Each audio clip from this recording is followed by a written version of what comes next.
If your Samsung TV has sound but no picture, your TV might not be broken.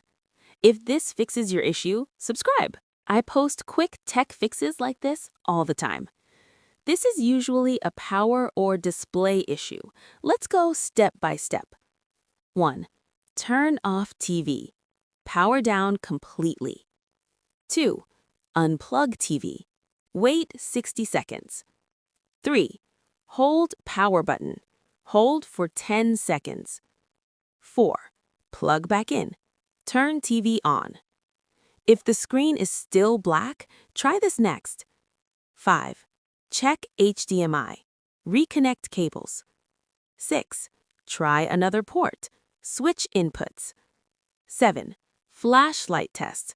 Look for faint image. If this helped, subscribe and check my other TV videos.